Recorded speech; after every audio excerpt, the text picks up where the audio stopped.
Well, before, in the past, it was really, going to workshops and then coming back and either like presenting like at a staff meeting or, sharing with a co-teacher and maybe making copies of the handouts and sharing with everybody, and hoping that you would maintain it. And, like you came back with all these really great ideas.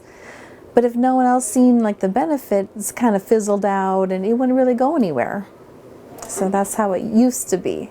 Professional development is a process. It's a continuous, ongoing process. It's not a one-time event that occurs and you expect practices to be improved.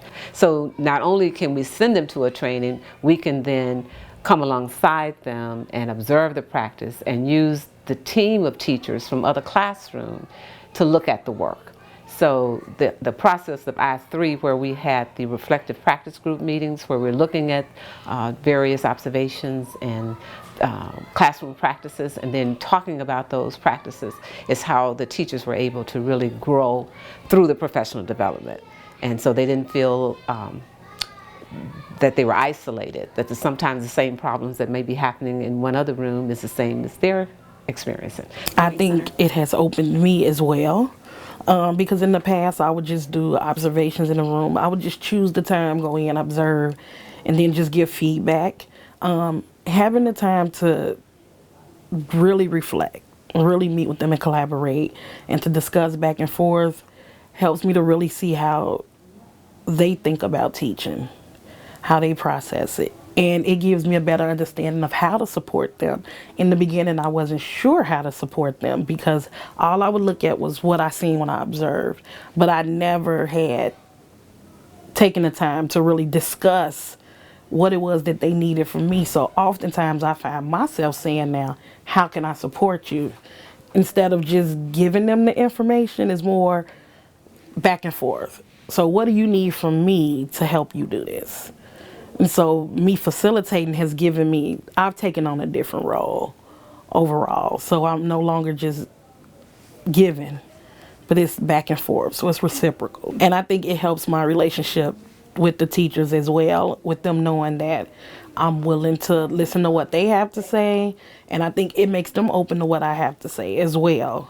And so it changes the dynamics of the relationships that we have. And I think it helps make them better teachers, help me become a better supervisor. And it's not just like, I can't think of the word for it, but like constantly just giving them directives. But what the lesson planning meeting has done is that sometimes they can get stuck. Or there's so many things thrown at them in early childhood, different standards, there's NAEYC, you've got Head Start, we have class assessments, there's ECHRS, there's all sorts of things. So how do they sort of make sure on a weekly basis that they're looking at children's data, they're looking at where their children are at, figuring out what can they do to help children get to the next level, having a conversation together as a team, not like you're going to do lesson planning 1 week, I'll do it the second week, but that it's a team effort because we're working with the same group of children and we have different perspectives. And then also adding in the family piece. So through the reflective practice group, through the coaching, looking at the observations, reviewing the data, then it helped us become more able to provide the kind of child caring practices we were hoping to achieve, the outcomes we wanted. The next checkpoint, I saw growth in literacy, and it was because we focused on it. And so I see that when you are saying, let's focus on instruction, let's focus on children's learning, that teachers are able to do it, and then you can see the outcome in children. And it was so immediate that it was gratifying. So right now, everyone's learning together, growing together. So the PD is much more effective than the traditional, I would say.